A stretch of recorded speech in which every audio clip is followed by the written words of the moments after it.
Whenever you're ready. Action. Betty, bring me everyone. What do you mean, everyone?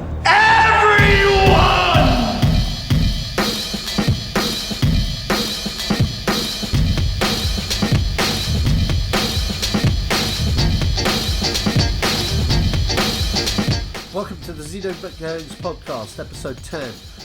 Today, the trailer's just dropped. We're talking about The Accountant, Assassin's Creed, Inferno, Into the Woods, and Yoga Hosers.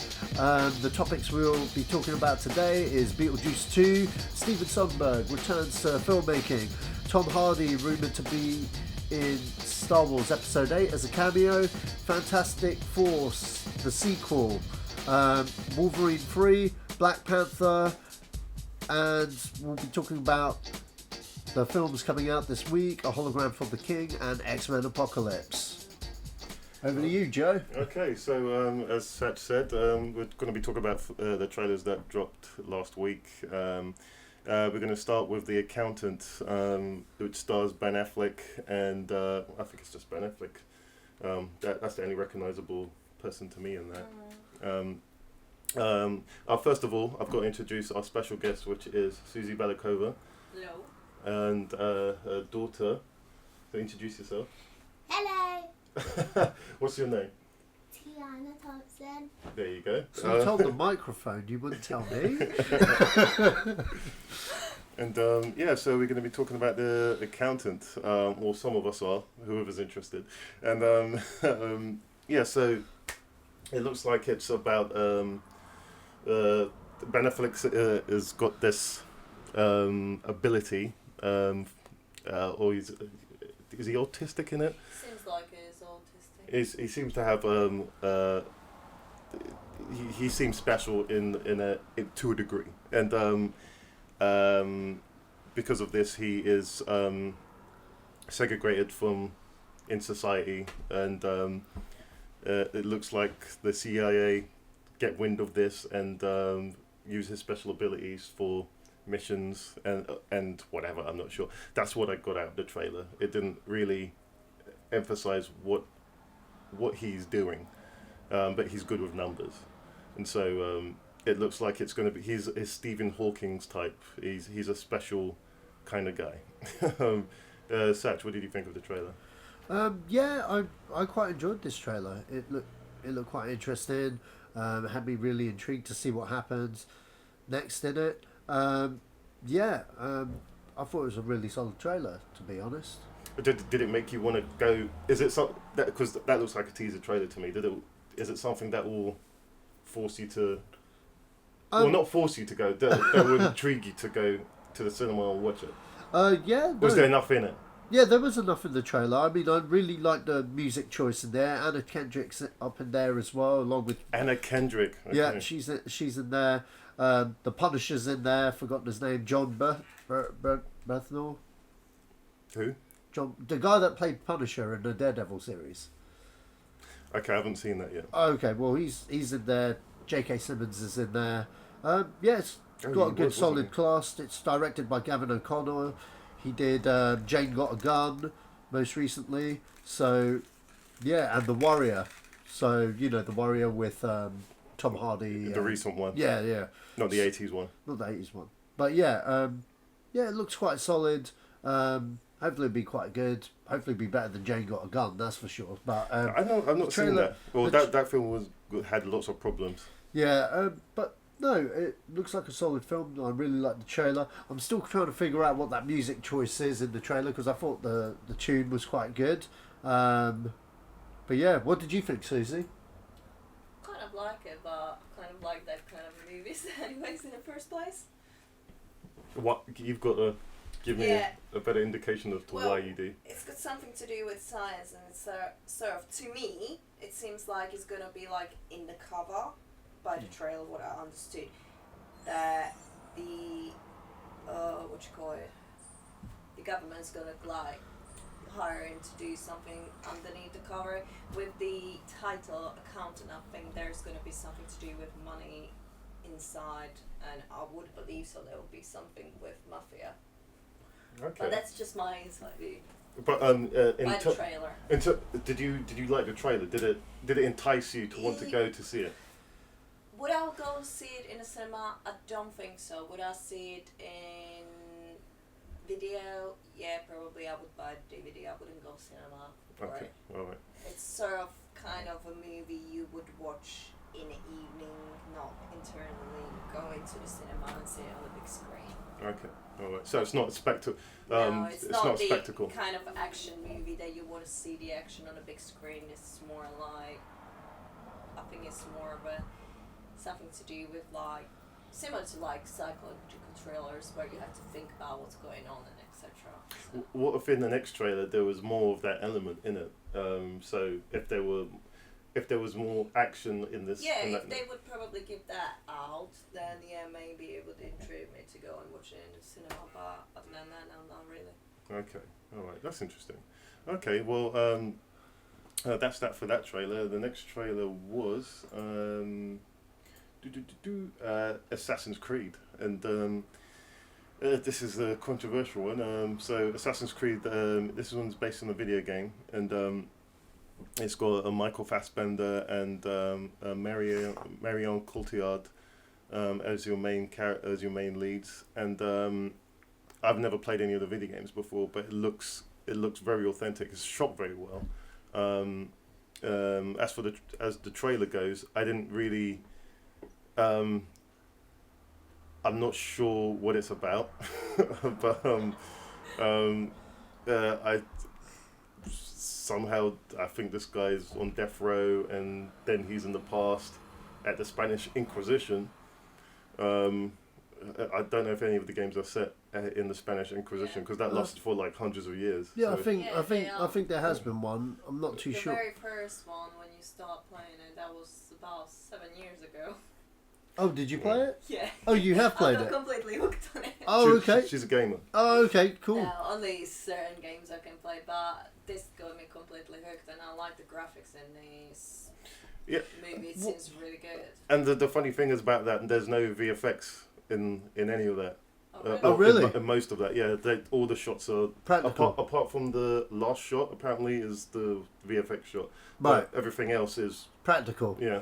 That's really good. That's surprising to know because I couldn't tell, to be quite honest, from watching that trailer. I mean, this trailer didn't really do anything to me. I'm a big gamer myself, but this is one series of games I haven't actually played at all. I mean, like, you know, the feedback from a lot of gamers have been kind of negative, but I think that's just them just crying out, "Oh, why are you touching Assassin's Creed like you normally would?" But I know I'm quite interested to hear your thoughts, Suzie. You've played the first game. Definitely gotta watch this one. Yeah. Okay. The game got me hooked, so watching the trailer, and it's got really good graphics, and it seems like loads of action in it. So I think it will be good. Yeah, I mean, like, the talent behind this film is looking quite impressive. I mean, like, Ubisoft have put a lot of money into it. They're trying to do a Marvel Studios thing here where they're trying to be directly involved in there. Fassbender's come on as a producer, a producer of this movie, so he's taken the source material quite seriously with this. He's also got on board, he's put a team together himself. He's got Justin Kurzel directing this, which he worked together with Macbeth and various other movies. So they've obviously got a to and fro in how they work together. So, you know, and he's a very good director. Macbeth, I felt, was a really good, solid movie. And, you know what I mean? I can't speak for the IP of the video game myself because I've not played it. I don't know what it's about and stuff, but by the looks of it and doing the research here, it looks like they're doing their own character and their own take on this without interfering with the actual story, you know, people that, because by what my understanding is, it's different. Is it different people for different games that go into this thing? It's different eras, time isn't periods. it? Yeah. So they're doing their own thing quite obviously here and stuff in terms of this character that Fassbender's playing, because technically it could be anyone that goes back to the past in that little matrix thing they got going there. I mean, you know, that's one thing to debate there. I mean, like, I've got a couple of buddies that weren't, well, about two buddies that weren't too impressed with that little thing that he's connected up to, because Yeah. apparently in the game they're just as simple as a bed or a headset or something. Correct me if I'm wrong in the comments below, because I'm very uneducated in this series. But surely the message... It's an adaptation, man. Yeah. Things change. Yeah, exactly. It's an adaptation. It's an easier way for audiences that don't know Assassin's Creed, I would have thought, to go, oh, okay, so he's going back through the past with that device thing. So I don't know. I think, yeah, the talent's good. Yeah, the trailer itself didn't get me hooked, but I need to see more of it, maybe. But that's just my 2 cents there. Yeah, and all honestly, I've never played any of the games. I've seen them being played. I know roughly what they're about, but I didn't know the future past element to it. I didn't think that was anything to do with it when I first started playing the game. Apparently there is. 7 years ago, it didn't even start it like that. Yeah. That's again. This is apparently there is, and so yeah. To me, I'm intrigued.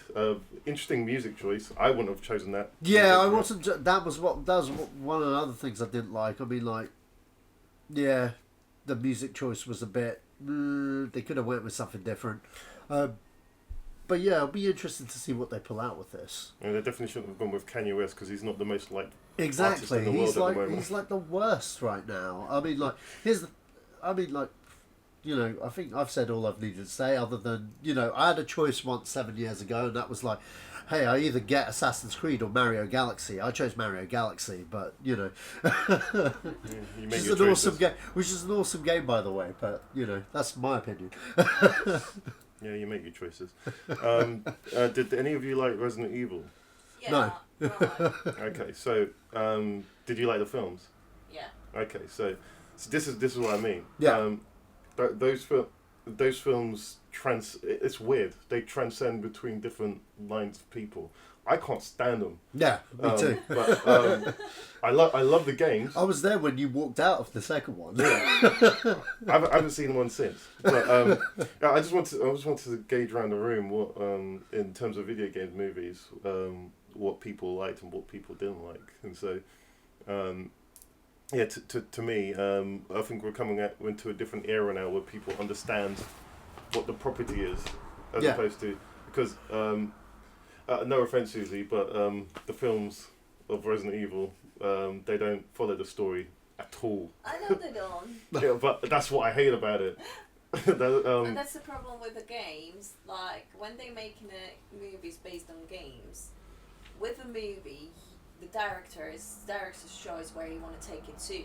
He's not supposed to make the exact copy of the game. And neither I wasn't looking for that, but there's nothing in it that's I don't recognize any of these characters and I don't care about them. and it's at least give me. I mean, they threw in 1 or 2 characters into Resident Evil that were recognizable, but they were cameos. So the people that were actual protagonists in the game turned into be cameos in the film, which didn't make any sense to me, and so, this series is dead to me. We've spent too long talking about this. let's go on to Inferno. I thought you were going to throw out more example of video games. No. I was about to talk how good Ratchet and Clank was, but Yeah, but the film that no one saw. Yeah, the film that no one saw. Okay. It was average. It wasn't that great, but it was okay for an adaptation. Okay, we spent too much on that already. Yeah. Okay. Okay, so Inferno. This is the sequel to Angels and Demons, which is the sequel to the Da Vinci Code, and so this is the third book in.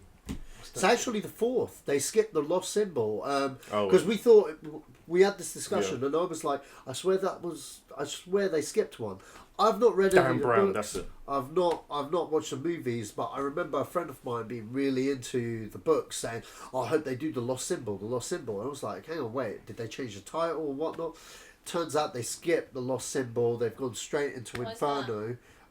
It's the Da Vinci Code. Yeah, I've seen books, Da Vinci Code. So Angels and Demons, and yes, so they've just gone straight into the 4th book. I don't know what that is, but then the writer is currently writing. Dan Brown's writing the 5th novel of the series at the moment, and that's going to take a while. kind of thing. And maybe they did this one because it's a more relevant book, it's a more recent book, and then maybe they'll go back and do the Lost Symbol afterwards, because this author's planning to write 12 of these bad boys. So okay, well, you know. let's go back to the trailer. But- What did you think of it? Now, since you're talking. Yeah, the trailer looked intriguing. It looked quite good. Again, I haven't seen any of them. It's but got a hook. Yeah, It's got a hook. it's got a hook. I A really, mysterious button somewhere. yeah. I mean, yeah. It looks quite good. Felicity Jones is in there. Tom Hanks always doing well. Yeah, it looks quite good. I might actually give the series a go. Susie, what did you think of the trailer? I think it was too hectic. Really? Yeah. It was like you get a little shot of something that you kind of understood what's going on, but all of a sudden they hooked up into something else, and the whole trailer I think is just too chaotic. Okay, all right. So it's not something. You've seen the other two films. Yeah, I've seen the other two films. So does that? They good, but I think they too long. Right. They're way too long. Okay. Like 3 hours to sit on the one movie to get to the point, it's just too long.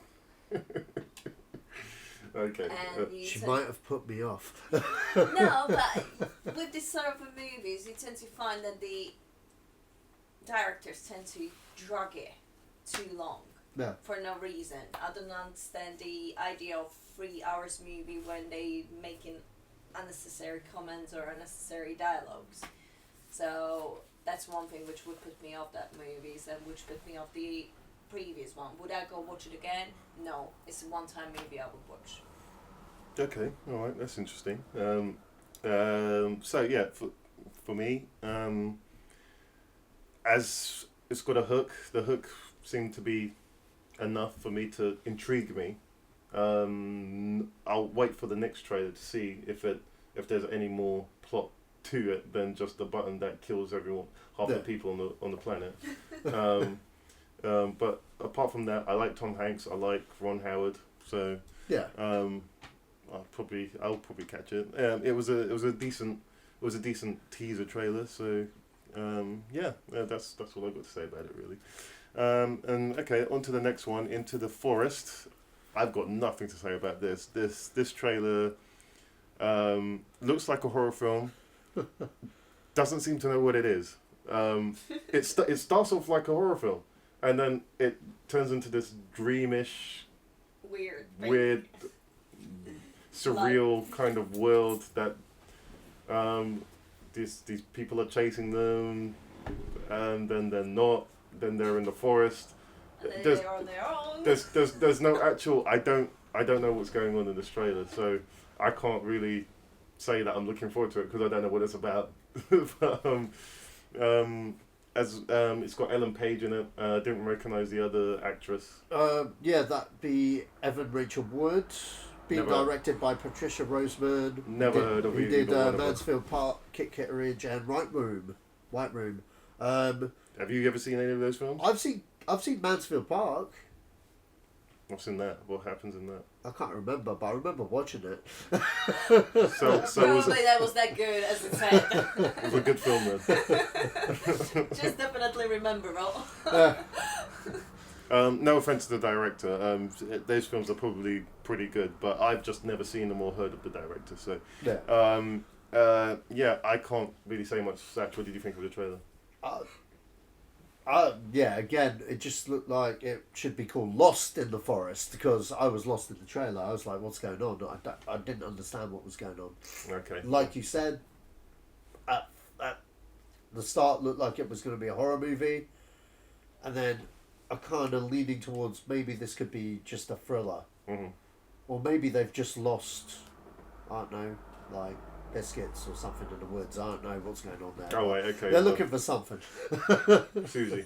I've got no intake onto that, to be honest. Yeah. So you're looking forward to it then? You'll be first one in the I'm cinema. gonna be the first one in the cinema. Yeah. For sure. Yeah, classic Susie, man. Yes, first one in the cinema. Yes. Okay, so yeah, nothing can be said about that. We didn't show you this trailer, but Yoga Hoses is the next trailer. I guess only me and Sach can talk about this.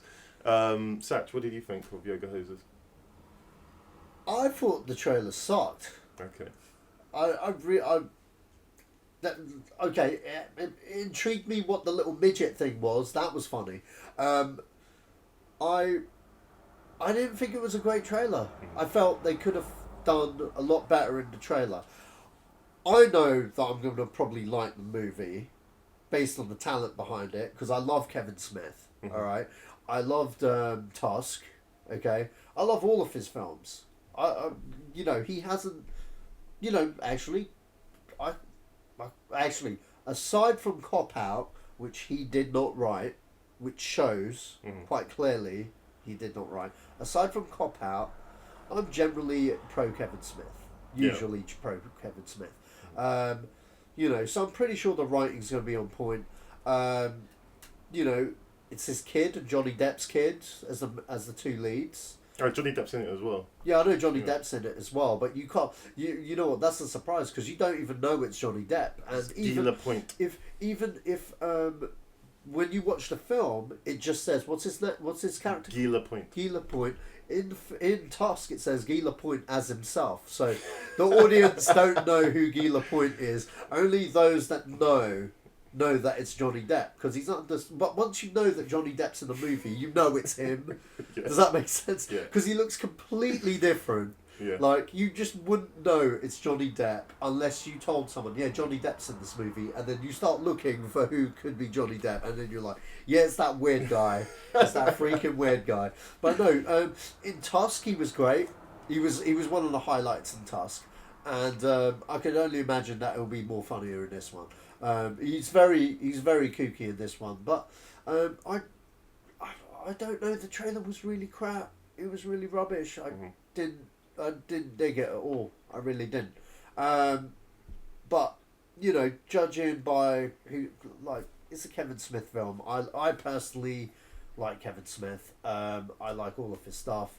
I just wish Ben Affleck would come back to that universe. Okay, this is a different universe than the usual viewer Skew universe, but yeah, we'll see what happens. Okay, so I thought it was fine. I like elements of it. It seemed very Kevin Smith to me. Yeah. Well, I don't know what those little midget things were, but wow. it seemed very Kevin Smith to me. It looks like it's going to be a lot of fun. It's his. He says in his podcast all the time that he doesn't care if anyone goes to watch it. He's doing a whole trilogy of films that are just for him and his mates, and it shows. Yeah. I'm actually fascinated by. And that's why I like Kevin. He doesn't care. He's just like, look, this is my freaking movie. Sorry, kid's present. She's not listening. Thank God. But you know what I mean. You're either along for the ride or you're not. So and that's what I love about it. It's like when we were. I've only seen a few of his films in the cinema, but the ones that I have seen, I remember I was one of the only people that were laughing because I got his sense of humor. Yeah, his sense of humor is so dry, but it's almost like Chandler wrote all of the scripts for all the characters. Yeah, because they're all overly sarcastic, all overly. All these characters are just very bizarre, and that's even in this trailer it shows that all the characters have that quick wit that he has. Yeah. And even his daughter, when it comes out of his daughter's mouth and Johnny Depp's daughter's mouth, that's Kevin Smith. Yeah. And so I agree with you. The trailer isn't great, but because I like Kevin Smith. I'll probably go and see it. You know what? I'd actually liked him to script write more like other people's movies. I guess. I think he'd make a great script writer. I mean, stuff where he has done that for, like Coyote Ugly, and there's something else as well. I don't know. It's like, I think that'd be like really cool to watch. Like someone take his script and direct it interpret it differently. I think that worked with True Romance when Tony Scott did Quentin Tarantino's script. It was like a Tony Scott film, but you knew it was Tarantino through the dialogue, if you know what I mean. Yeah. So, and that's the one thing I love about Kevin Smith. He has a unique writing style. Do you know what I mean? Where you know the script's good, if that makes sense. Yeah. But yeah, it's the same thing with Quentin Tarantino. He has that thing. Yeah, you can always tell that it's him. Yeah, Because he has a unique way with dialogue. Yeah. There's only a few people on the planet that can do a film like those two can do. Yeah, I mean, like, if this was directed by someone else completely, and I'd just seen that trailer, I would actually have no interest in seeing the movie. Though, that's just my view on that trailer. I just thought it was a really bad trailer. But, All right then. Well, that's the last of the trailers. Suzie didn't see it, so she has no opinion on it. The next, we're going to our main topics now, or news topics, which is Beetlejuice 2. Tim Burton has been talking to, I'm not sure who he was talking to. He was talking to some news affiliate. I think he was doing the rounds for Alice Through the Looking Glass. Yeah. He's just a producer on that film, but he's still doing junkets for it and stuff. And someone brought up Beetlejuice 2, and if the rumours were true that he's going to do one, and he's recently said that if the timing's right and Michael Keaton wants to do it, then he'll do it. But if it's him that's doing it, I'd love to see another Beetlejuice film. But if it's anyone else doing it, I've got no interest. When you say him, who do you mean? Keaton? Or Tim Burton. Tim Burton. Oh, okay. Well, it has to be both of them. It has to be Michael Keaton as Beetlejuice. It has to be. I don't think one would do without the other. Yeah, exactly. It's. But yeah, look, it's like, I'll watch it if it comes out, but do you know what I mean? It's been so long, and like. I don't think it'll be any good. Yeah, I think it's got nowhere to pick up from. Like, it's already finished. The one was good, and leave it as that. I just don't see a reason why to mingle into something which wouldn't have no real agenda to go to the second part. Yeah. I think it's just gonna be one of those sequences where it's just with the next part it'll be just bad. It's just gonna be wrong. Is that because you can't see where it goes? I can't see personally where it will go. Like, the first one was good. It was hilarious. Good for its age at that point when it was done. Mm-hmm. But I don't think it'll do any good now. Okay. I don't think people will get it. And plus, when you think about it, was set in like back in the 80s. Yeah, 87. Yeah. So like, I don't think people or kids in these days they're gonna get it much. I don't think that's necessarily true. It's different type of a humour. I just don't. Oh no, I wouldn't. Well, I wouldn't say that because his sense of humour is in all of the films he does. Yeah. Yeah, but you saw it when you was younger, so obviously we grew up on it. But somebody who's like. But that Beetlejuice isn't for kids. That back in the day, that film was a 15. Yeah. And so I watched it when I was 10. yeah, we all watched those. Yeah. We all watched those films when we were younger, but it was a different time back then. Wow. I don't know what that was, but it sounded real loud. Yeah, it's really loud in here as well. That he made that for adults, and as I've watched it recently, it's a very adult film in terms of its theme, and it deals with a lot of things. It deals with death. It deals with it's Beetlejuice. It deals with death. It deals with what we think the afterlife will be like. Loneliness. Wow, it deals with a lot of interesting themes. But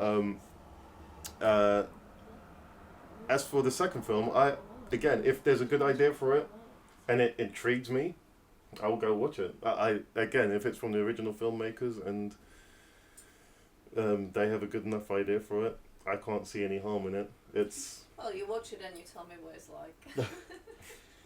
Well, it's not set in stone yet, but. Well, as long as they take their time with the script and come up with a decent story, I'm game. But so hold on, yeah. Sach. So you're trying to tell me, Suzie, that if you saw the trailer for it and it was a good trailer, you still wouldn't see it? No, then I would. Okay. Yeah. I would. I'm not doubting. Like, I'm not completely like checking in then, but at the end of it, I just don't think it'll have anywhere to take up from or take off from. Yeah, it's like anything that's old that you're trying to make new. It's like Blade Runner, for example. I think that's the perfect movie, but they're doing a sequel to that, and you know, a part of me wants to see it, the other part of me doesn't want to see it. And it's the same thing with Beetlejuice. I mean, like, it's a great one-off movie. You know what I mean? They say everything that they need to say in that movie and in that world. So they must have a stellar idea to come back for that that world. They're going to go tropical. So maybe they might do Beetlejuice Goes Hawaiian. That was actually a thing at one point. Yeah, no. Was it? Yeah, it was. Yeah, it was. It was a thing. That script exists. I'm sure you can. I'm sure you can read it on LatinoReview.com. But yeah. Yeah. Well. Yeah. In any case. But thank God they're not going with that. Yeah. In any case, that's something that's going to be. It's going to be in the domain for a while, and if they're either going to do it or they're not going to do it, and so either way, I don't think anyone of us are going to lose with that. So yeah, more power to him.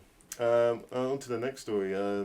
Steven Soderbergh returns to filmmaking after a short-lived retirement of 3 years or so, and his next film that he's filming is called Lucky Logan. It's a heist film, and he's still casting for it at the moment. He just got on Adam Driver and Seth MacFarlane in talks for the roles, one of the main leads for the roles. I know Suzie won't know who Steven Soderbergh is, but he's. Do you ever see Ocean's 11? Mm-hmm. Did you enjoy Ocean's 11? Mm-hmm. Okay, so those are the type of films he does. He likes heist films a lot, it seems, and he likes his off the cuff. What was that film that he did with the with Gwyneth Paltrow? And she's right at the beginning, and something happens to her, and it's got Matt Damon in it. I can't remember the name of the film, but he does some interesting films. Films that you would never see him. You never thought he would do, and I'm glad that he's returning to the heist film scene, because I think that would be interesting to see what he does, what ideas he has for that now. Sacha. So he's coming back out of retirement again. Yes. For what? The 10,000th time? No. This guy's always retiring and coming back. I don't blame him. The film industry is a harsh place. That's true, but he just keeps going and coming and going and coming. No, it's good that he's back. I like him. I like all of his films, or a lot of his films. I like Ocean's 11. I wasn't too keen on 12 and 13, but that was his little franchise and moneymaker. Maybe he's spent all the Ocean's money and now he's coming back. I don't know, but it's good. I like Steven Soderbergh. I'm not too sure on Seth MacFarlane as a lead actor. He's good as. He's good in a movie. He's not good as a lead. I don't think he's going to be a lead in this. Okay. He's part of an ensemble. Is it an ensemble? I thought those two were going for the role, because I was going to lean more with Adam Driver, who can act. No, but I think Adam Driver's already signed for it. Oh, is he signed? Okay. Well, I think. Well, okay. Well, Seth MacFarlane. Don't get me wrong. I love Family Guy. I liked Ted, but I think he's good. We all. He's not a good lead. What's it? That Western he did, that he directed. I've never seen any of his films, so I can't. It's an okay film, but he's not great as a lead. When he's Ted, he's fantastic. When he's not Ted, he's not that great. So less than fantastic. That's my 2 cents on him. Soderbergh can come back, but then if he's performing under Soderbergh, maybe Soderbergh will get a performance out of him and get what he needs to bring to the screen out with his direction. So he got a performance out of that MMO fighter. What's her name? the chick that's in Oh, Deadpool. the Haywire chick. Yeah, that's Yeah, right. yeah, you're all right. Haywire was a good film. But yeah, maybe. Yeah, But, so, I've, as far as I'm concerned, heist film. Did you ever see Out of Sight? Love Out of Sight. Okay, so what was Soderbergh's first film? Was it Out of Sight? No, Sex, Lies and Video. Oh yeah, that's right. It was. And then he yeah. retired for 10 years. And then he Maybe came back just again. live on of what Then he you came make. back again. Then he came back again, and he did a couple he of ran films. out of And then money. he retired again. And then he's done it like 4 times now. He's retired 4 times. Well, Just saying. He has a knack of doing that. But, Yeah. Or maybe he just likes to be melodramatic. You know? No. He's stated that he doesn't. He just hates the Hollywood system and the way it goes is that okay, your film has to make certain amount of money, then they'll give you another job, then they'll give you money to make whatever you want. Yeah. And then it's And that's kind of why he did the Ocean sequels, because that's exactly why he that did was the a, Ocean's that was a big money maker for them, and they didn't really care about the quality of the because it was films. an ensemble cast. Yeah, they didn't care about the quality of the films. They just knew they'd get butts on seats with those films. And if you look at his films outside of those films, he did a lot of films that probably didn't make that much money or probably even bombed, but they were great movies, like Chi, Parts 1 and 2.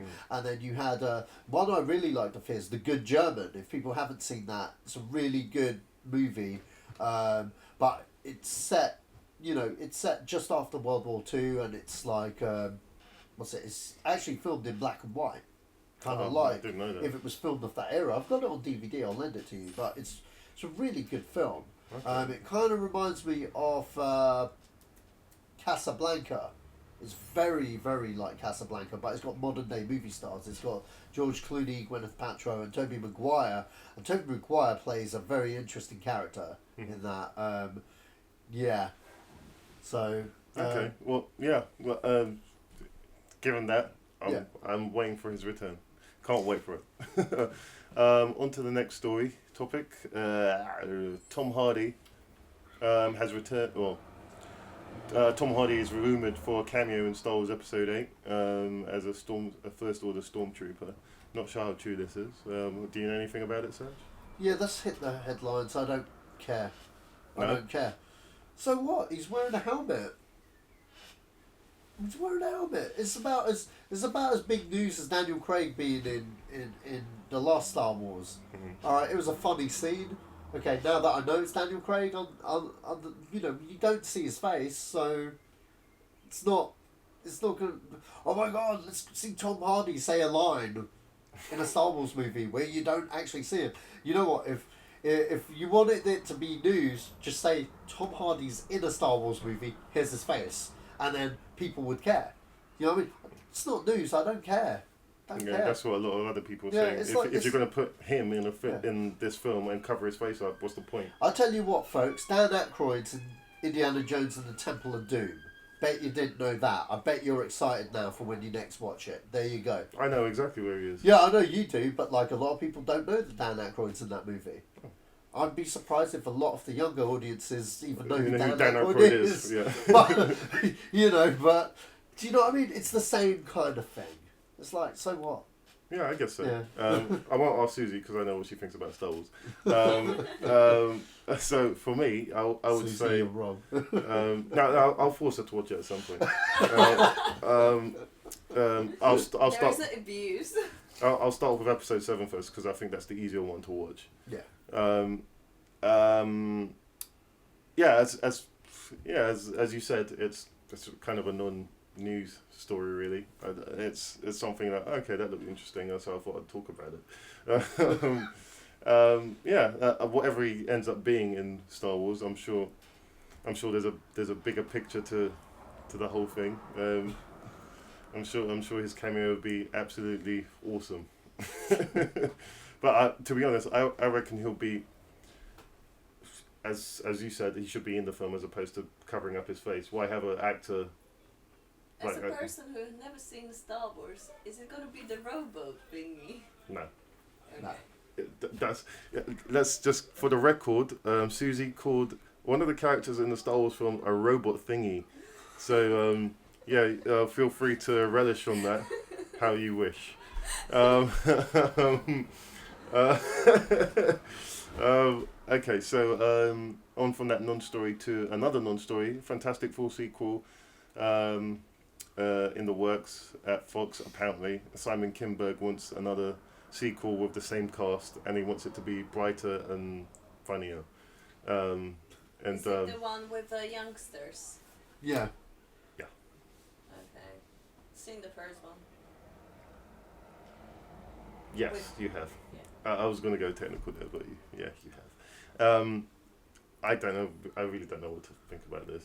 I didn't see the last Fantastic Four film, so I don't know. I like Michael B. Jordan. Beyond that, I've got nothing to say. Who's the guy? Not Adam Driver. Who's the guy that's Mr. Fantastic? Oh, Teller. Yeah, Miles Teller. I don't like Miles Teller anymore. No? Yeah, he's in the interview he said something really stupid. Oh, okay. And that He's young. He's allowed to be stupid. he's not that young. He's nearly. I think he's coming up to. He's pushing 30, man. Is he? Yeah. Okay. Still young. Oh, okay. I see Well, what you what did did he say? there. I said he's pushing 30, and No, she's but like, what he's did still he young. No, what did he say? He said something about Harrison Ford. Oh, and, okay. And Star Wars, which didn't make any sense. If you're an actor, you should know these things. And if you're okay, would you go for a role for a franchise you didn't know anything about? A lot of people do. That's stupid. You'd be surprised. That's freaking stupid. For the quality of actor that he is, that's Marlon stupid. Marlon Brando. Fuck, excuse my language. Whoa. Screw Marlon Brando.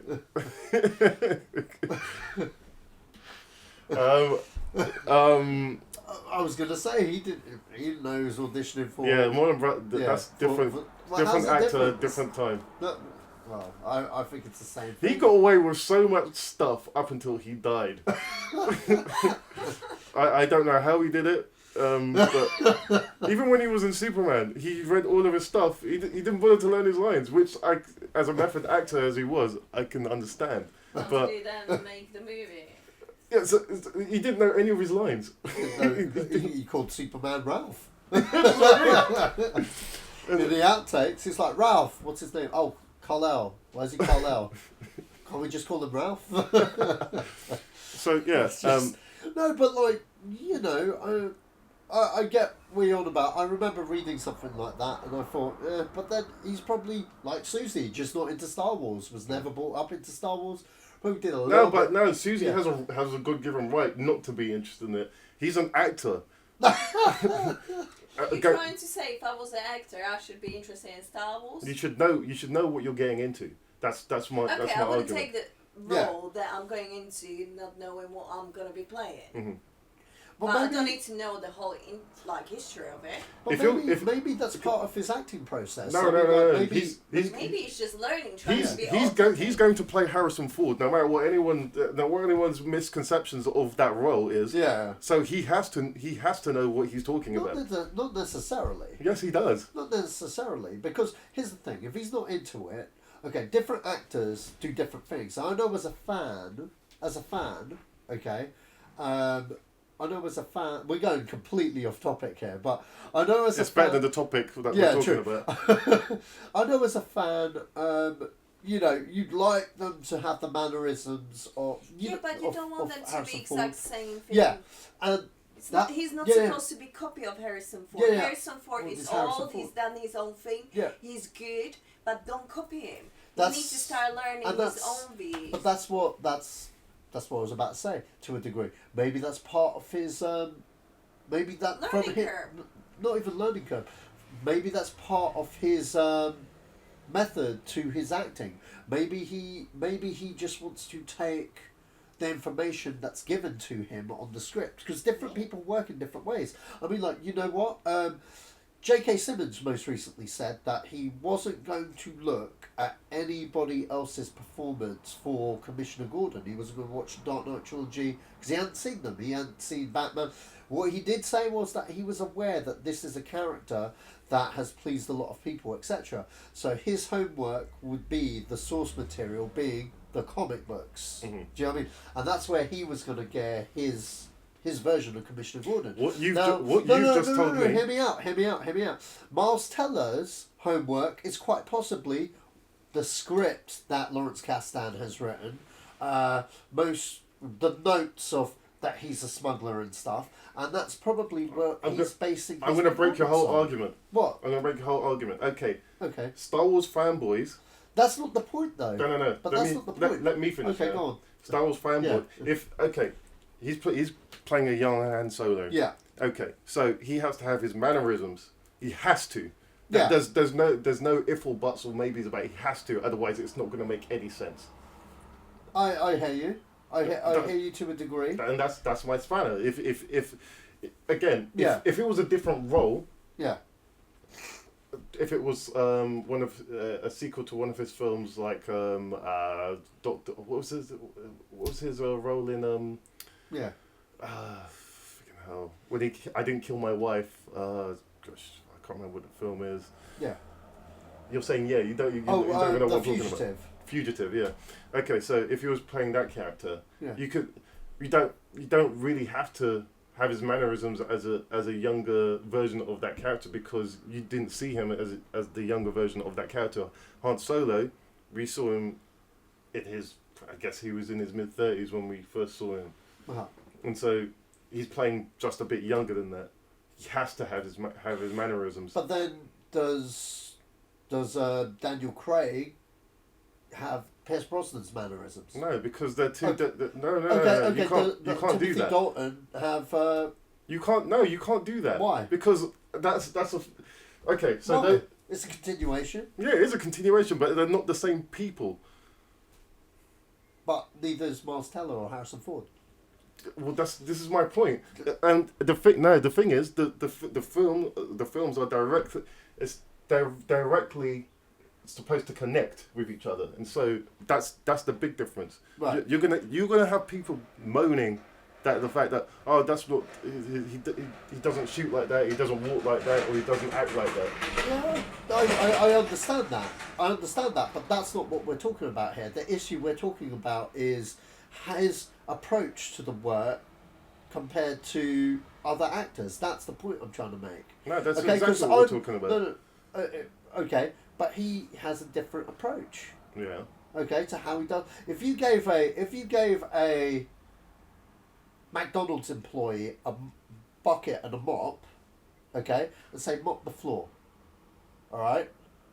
Okay, I'm going somewhere with this, and some guy mops the floor one way, but another guy mops the floor another way. It's how they do the job to, you know what I mean? No, I have no idea what you're Come talking to a about. result. They're given the same task, but they're using two different methods. Mm-hmm. You know what I mean? This goes with tidying a room or whatever. Doesn't mean they're right. You know what I mean? Doesn't Right. mean the point I'm trying to make is the dude has a certain worth ethic to how he does his job. Maybe, but yeah, sure, his comments were blasé or whatever, and might have been really insulting to Star Wars fans. But I'm just saying, as an actor, he probably approaches his work a certain way. Maybe he just doesn't want to copy Harrison Ford. Yeah, maybe he doesn't. But Maybe he just wanna be I expressed hear, for himself. I hear what you're saying. Okay, because I'm that guy that's like, oh, forget Miles Teller, blah blah blah blah blah. I am that guy, but I'm just saying,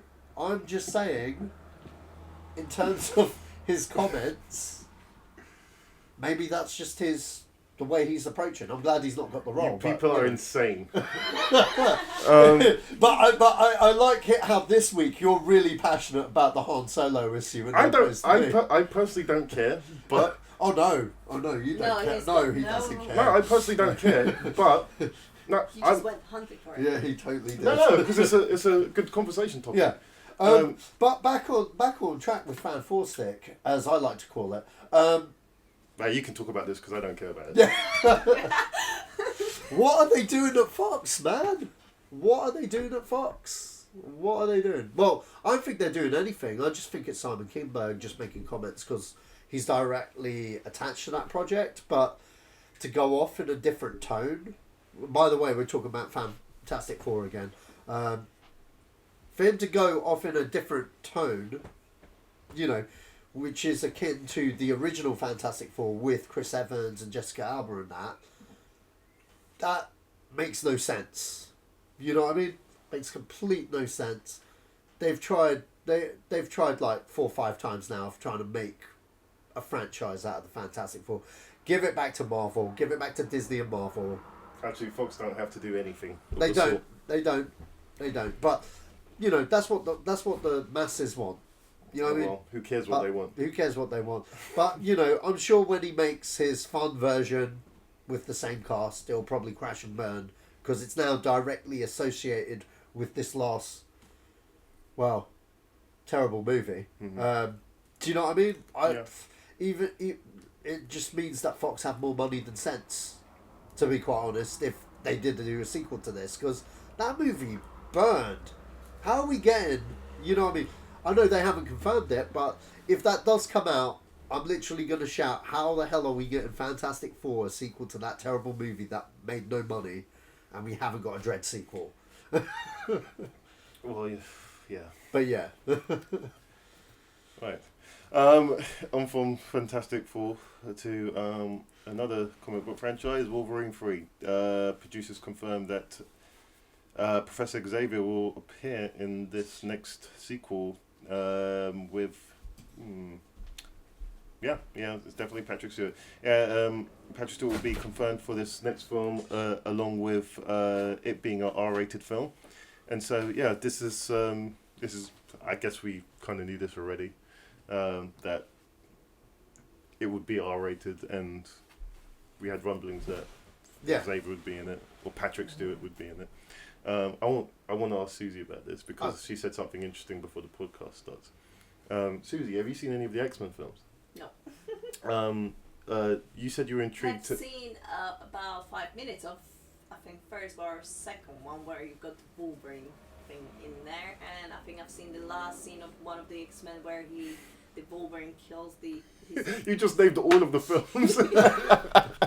Okay, so... I don't know which one of them it was, or... Wolverine's in all of them. Okay, in one of them his dearest to his heart dies. She wanted to destroy the whole world. That's X-Men 3. That's what I understood, but I only caught the last of it, and it did not interest me. But with the new one, I'm completely intrigued, and I'm definitely gonna see it. That's one thing I need to do with her. See all of them in order, so she can see what unfolds and what's the Are you order? trying to kill me? What's the order for you? Because this is a good one, because I'm watching it in a weird order at the moment, and it's actually really working. I'm watching First Class, then I'm watching X-Men. So you just asked me a question, and you just answered it.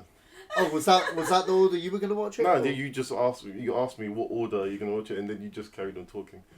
Well, what order were you going to watch it? Okay, so if I'm going to watch it with Suzie, I'm just going to do it in normal order, the release order. Oh, the release order. X1, X2, Last Stand, First Class, Days of Future Past. And this is a torture. Why is it torture? Because I've just told you, none of them interest me. I've saw 5 minutes of it and did not caught me.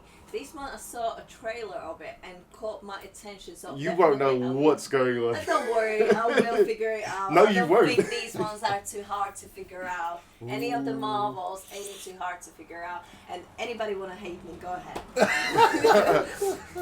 But that's you won't know what's going on. Yeah. But how much do you want to bet? Like, seriously? I'll bet my firstborn child. Oh God. Got already one. Don't need any more. I'll bet quite a bit that you won't know what's going on. But it depends how linear this film is. Do you even know who Apocalypse is? The very first person who created them? No. This is going to be a difficult one.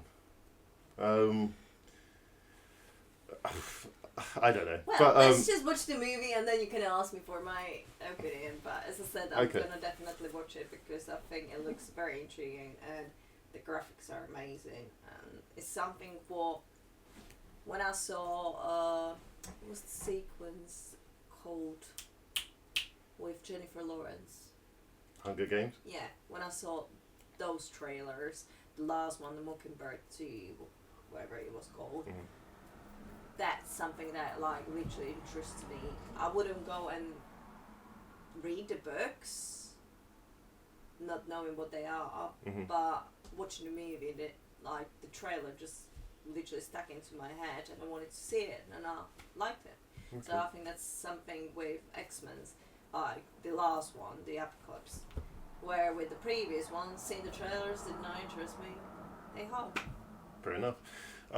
Yeah, so off of that, I guess I find that intriguing that these newer films have hit the public in a different way than I would have expected.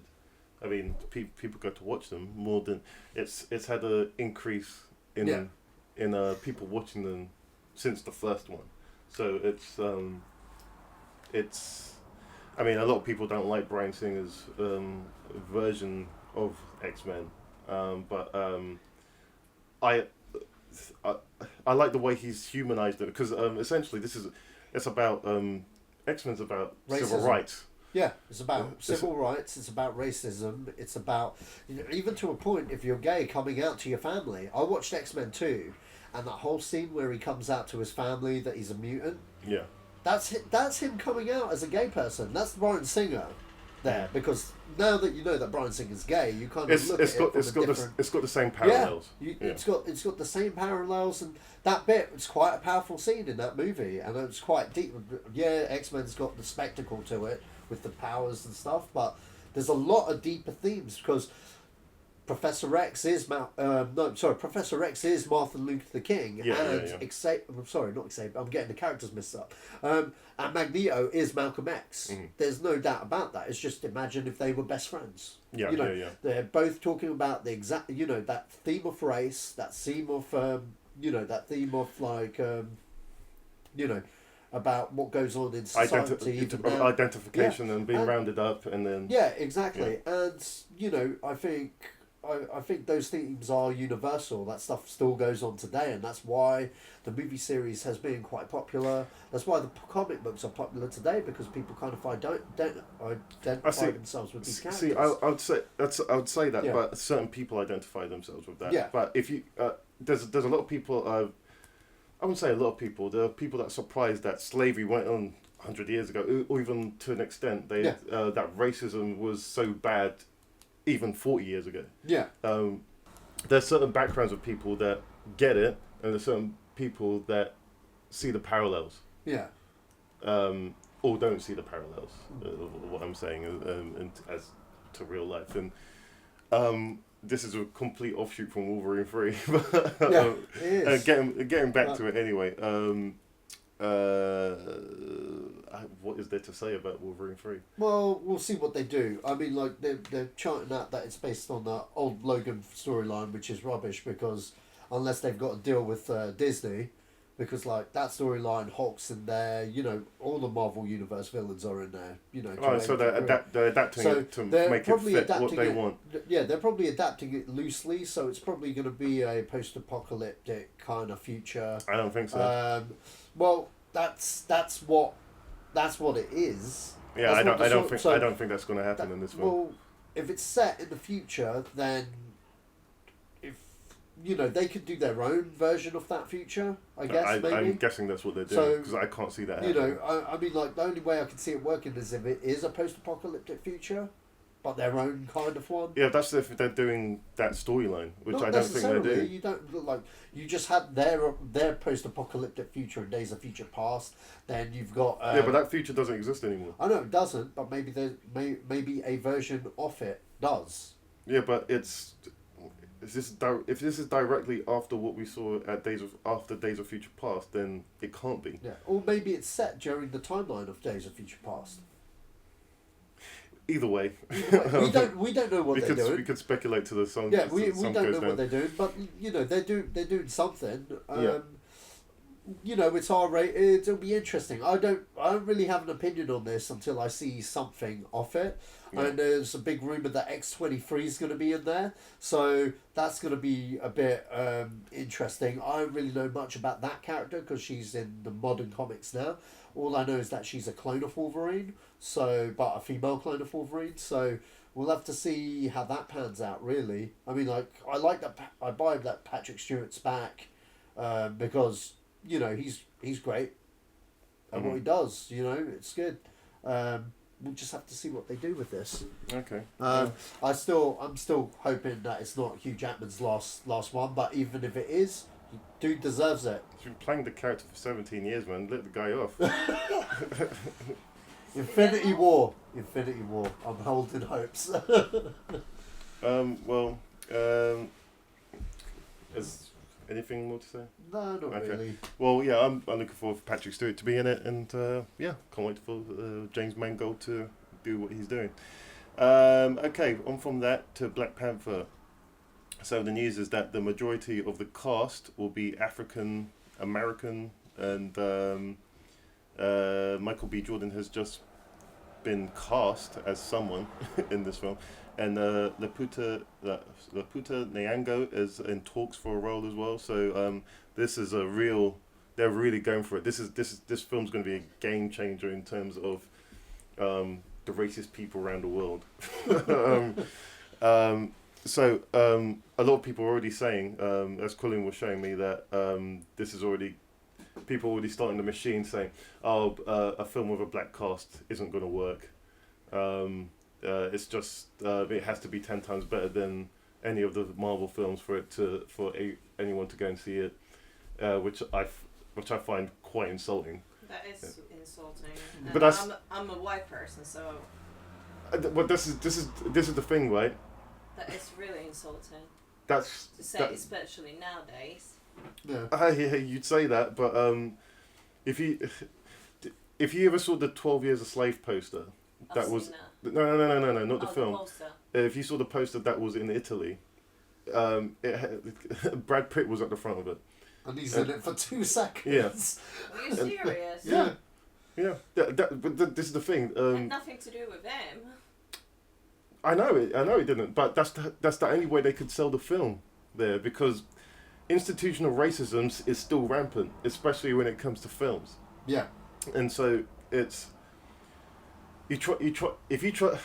I know for a fact that Black Panther isn't going to do particularly well in Europe, because Europe up until the early 90s was quite closed off, and only your generation, Suzie, has started. You've seen you see the world with open eyes as opposed to a one-dimensional thing. I think it's just down to the individuals. Like I think it's generational. No, I don't think so, because like if you would see certain people that I know, their parents would never judge you at the skin of a color, but it's down to upbringing, like what you've been brought at. But the reason why I say it's generational is because when a lot of Europe was part of the Soviet Union, what did you have? I mean, it was a very insular society. Like what's the country called? North Korea. North Korea, they're told what to watch. They're told what they can say.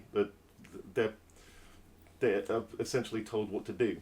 And so, with countries like that have only had like the past 20 years or so, having being able to think freely, it's a different situation. It's so that's why I say it's a generational thing. There are some people that are just so insular that I'll never watch this. I'll never watch it, and people right, this is different.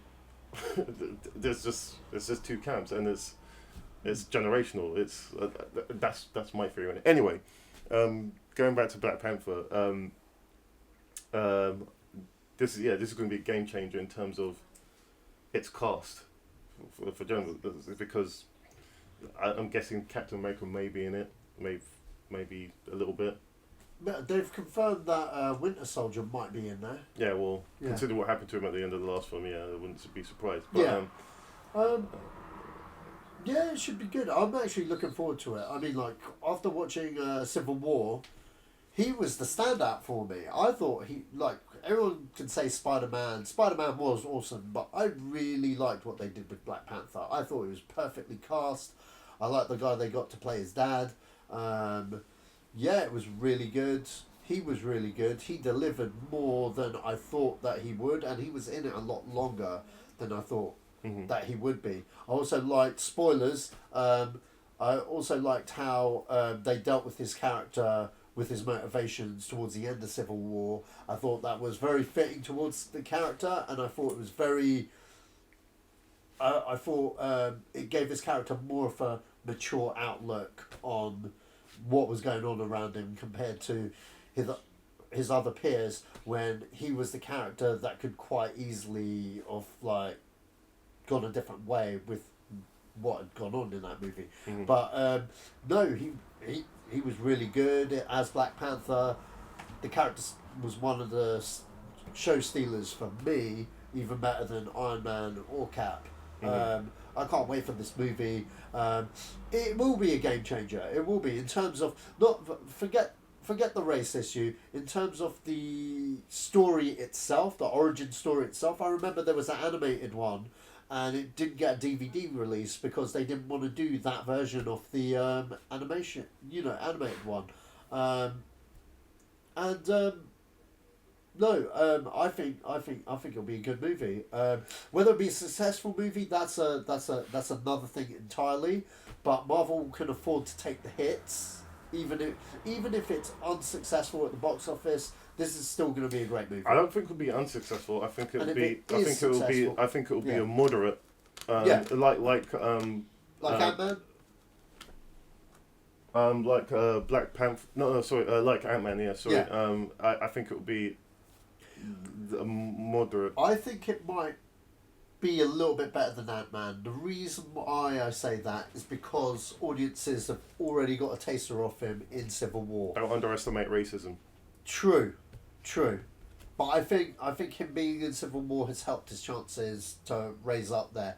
I'd actually put him in a couple more Marvel movies before the release of Black Panther, if the character. I think what you fail to understand is that he's the protagonist of the film. He's going to be on screen for 90% of the time. Yeah, that's true. And I don't. Besides, I don't know any black actor that's had that kind of role before, apart from Wesley Snipes, or maybe even Wesley Snipes. He was sharing it with Chris Christopherson. No, not Chris Christopherson. Now that was all Wesley Snipes in Blade 1 and 2. Yeah, Chris Christopherson had, but that was a supporting role. It wasn't a lead role. Wesley Snipes was the lead, so I'd have to disagree with you on Blade 1 and 2. Trinity, well, that wasn't a race issue. That was literally a behind-the-scenes squabble between actor, director, and producer there, because it just seemed like... I wouldn't have said that. Yeah. But I'm just saying is that this is a whole film with 90% of the cast are black. Yeah. That's a big deal. It's a mainstream film with 90% black people in it. I don't think you understand the gravity of that. No, I understand. I understand where you're getting at here. I agree with you, but I think him being in Civil War has kind of helped. It's already starting arguments now, and the film hasn't even been written yet. Yeah. I find that amazing. I find that upsetting. I don't find it upsetting. I find it, that's human nature. Yeah, true. And without making this political. Well, I think we've done our fair share of political stuff today. I'm for one looking forward to this film, and I hope it does well. But yeah, deep down inside me, I know, okay, it's not. Yeah. Just because people have their prejudices and don't want to see these people as protagonists, or yeah, I find that a little bit upsetting, but yeah, what can you do? Anyway, on that, it's got a good cast, it has a fantastic cast. Has a fantastic director. It's looking good. Yeah. It's good to see B. Jordan back with Coolidge. He's been in Coogler. Is it Coogler? Ryan Coogler. Ryan Coogler. What? not Coolidge. Did I say Coogler? Coolidge? Yeah, it's Coogler. Ryan Coogler. Coogler. Yeah. Coogler. I do apologise, Mr. Coogler. He gets props though for what he did in Creed. Yeah. He really does. I mean, Creed was fantastic. I like Futon Station. Fruitville Station. Fruitville Station. Sorry, I'm getting my tongue tied and getting stuff wrong all day today. But they were great films, both of them. Be interesting to see what he adds to Black Panther. I'd imagine that'd be completely different in tone compared to those two films, but you know, I'm glad he's doing it. And Michael B. Jordan seems to be a lucky charm to him because he's in every single movie he's done, he's got Michael B. Jordan there.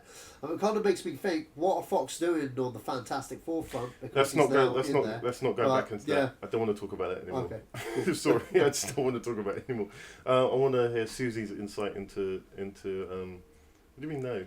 I don't know what you were talking about. Black Panther. Okay, basically. I still have an idea what that is. Okay, so Black Panther is an African comic book character, and he was just in this last Captain America film. He had a supporting role in it, and this film that's coming out with just him in it. It's just Black Panther, and it's set in Africa most of the time, and it has a whole African cast, which is controversial because it's the first time it's being done in this big budget way. And who's actually producing it? It's a Marvel film. Oh, is it? Yeah, he's a Marvel character. So, and more or less like what studio is doing it. So. Say again. Studio. What studio? Marvel. Yeah. So Marvel's part of Disney now. So and so it's essentially Disney that's fronting this, and this is a big deal. It's a big deal because it's a big budget film with 90% black actors in it, and they're obviously gambling now. Well, that's the thing. It's that word. It shouldn't be a talking point at all, but it is, and that's the sad thing about it. And I just want to know your insight into this because you're a person that has what's the word I'm looking for? You're open mind. Open mind is the wrong word, but I personally don't think that there should be an issue with that movie being casted with 90% of blacks. Honestly, I don't see no reason that anybody should be even talking about it because it makes no sense. Everybody could be even like purple, could not care less as long as the movie is good. Then yeah, that should be the point of talking about it. Whether the actor is actually doing a good job, that should be the point of talking about it. Whether the graphics gonna be good, that should be the point of talking about it, not the race. And I think that's what they're trying to do it now. As much as like trying to set across that obviously we could all see that not many black characters been in like any leading roles across the like 20, 30, 40, 50 years. Mm-hmm. So maybe they're just trying to finally like burn the bridges and like just like set, okay, from now on it doesn't really matter who's going to be as a leading character. As in terms of race, I think they need to put it aside now. Mm-hmm. Like it's just been talked about ever since the Second War. Like they just need to since before that. Yeah, but they just need to stop. Like plain and simple, people are people. Makes no difference when you cut the wounds, still bleeds the same blood. Yeah. Well, try to hone that to a lot of people. That's my opinion, and I'm very angry where people are so close-minded and thinking certain things they shouldn't be.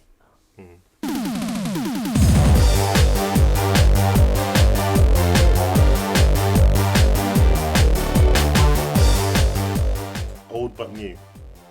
Old but new. Yeah.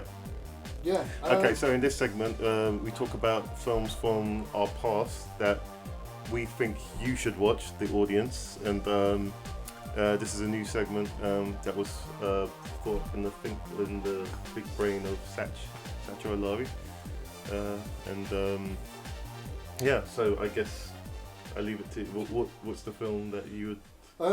Get Shorty. Personal favourite of mine. If you haven't seen it, you should check it out. The movie Get Shorty stars John Travolta. It stars Rene Russo, Danny DeVito, and Gene Hackman.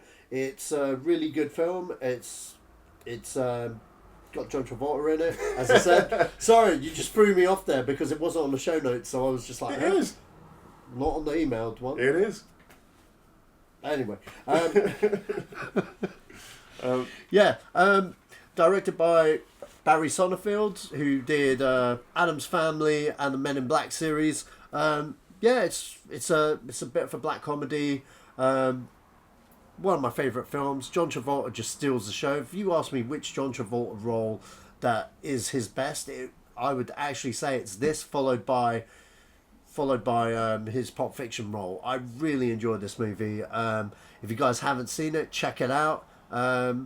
That's my recommendation on Old But New. Do you have any films that you'd like to recommend? If I was going to recommend one, I guess it would be... I would say Leon. If no one's seen Leon, it's one of my favourite films of all time. It's what introduced me. It's in that same era when Kevin Smith came out and Robert Rodriguez and Quentin Tarantino. It's in that era, so it's in a quality film era. I recently showed it to, I say recently, a few years ago, showed it to Suzie, and she really loved it. I think she did anyway. I don't care who you are, you'll love this film. It's one of Luc Besson's best films, it has Natalie Portman. I think that was her first role, her first acting role, and it has Gary Oldman as one of the best villains that you'll ever see on screen. You just don't know what this guy's gonna do next. Leon. If anyone that's younger than 20 that's watching this, or in their 20s watching this, has not seen that film, then yeah. If you're listening to a film podcast, I'm pretty sure you have seen it. But if you haven't, that's a recommendation from me. Definitely catch that if you can, however you guys catch films these days.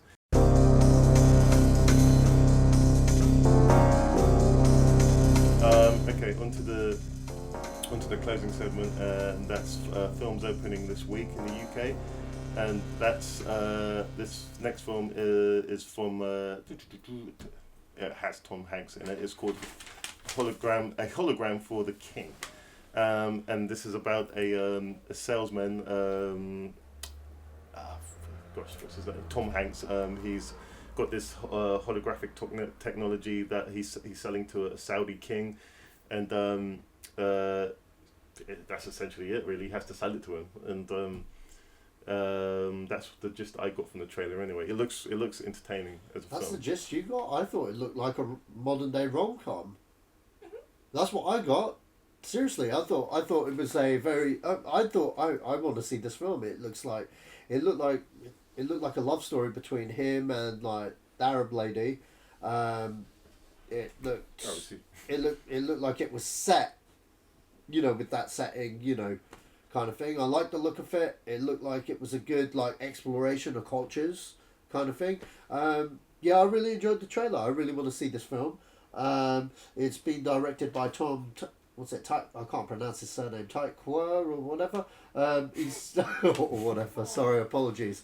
But he did 60 Seconds of Solitude in the year 3, and he was one of the co-directors of Cloud Atlas with the Wachowski brothers. He also directed Can't call them brothers anymore. Well, sisters.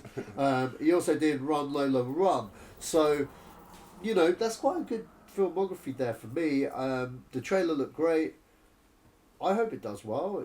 I don't think a lot of people have like seen the trailer, because I hadn't seen the trailer until today. I'd seen the poster because we've got like a big giant like one, but that poster was kind of bland on what it could be. But when I saw the trailer, I saw the love story element and stuff, and it kind of it's a different contrast to what's out at the moment, and I'm kind of surprised this hasn't been pushed more if that makes sense, for the kind of film that it is. Because I love X-Men, Suzie doesn't, and I think Suzie would have liked this movie, personally. You know, I think a lot of ladies would have liked this movie.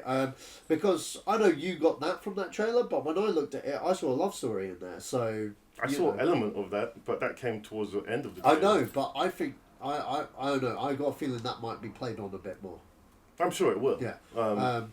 But yeah, again, that comes out on the 20th of May. And the next film is X-Men Apocalypse, which comes out Wednesday, 18th of May in the UK. I guess what can I say about this? It's a sequel to Days of Future Past and all the other X-Men films, and it's got a.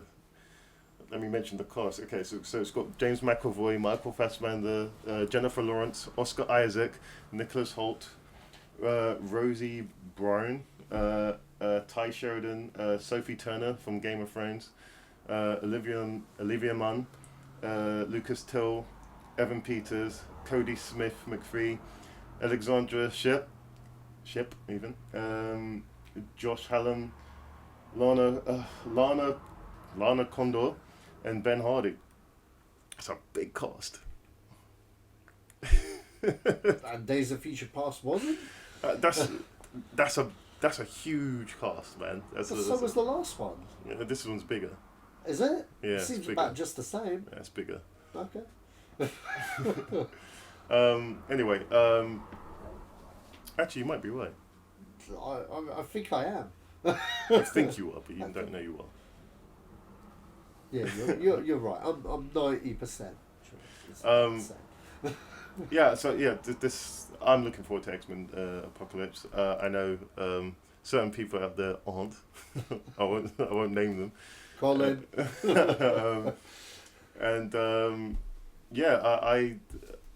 I've, up until this point, I like what Bryan Singer has done with this franchise in terms of humanizing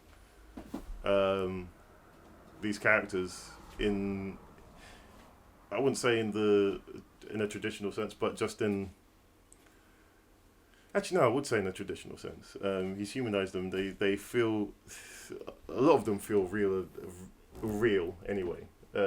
Especially what they've done with Mystique. I don't know what she's like in this, but I've heard some of Jennifer Lawrence's acting has been not so great, or whatever. I don't know, but yeah, we'll see. I'm interested in seeing what they do with Apocalypse. I'd like to see fascinated to see another Quicksilver scene. Yeah, I'm looking forward to it. Even though the scores on this film haven't been great, but they've been mixed at best. So yeah, you? Yeah, looking forward to Apocalypse. I just want to see Oscar Isaac do some stuff. Okay. That's all I'm gonna say on that. Okay then. Well, on that note, we come to the end of the podcast.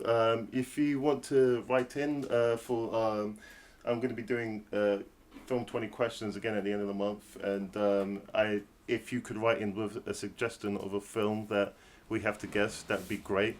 So if you want to write in, just write into podcast@zedosgang.co.uk, and just give us the name of the film that you would like us to guess, or if there are any other topics that you want to talk about, feel free to write in. You can also get me on Twitter at ZedosGang. I just put @ZedosGang and you'll get us, or just hashtag podcast@ZedosGang.co.uk and you'll get you'll be on our Twitter stream even. Well, thank you, Sach. Thank you, Suzie. Thank you, audience. And that has been the Zedos Gang podcast, and we're out.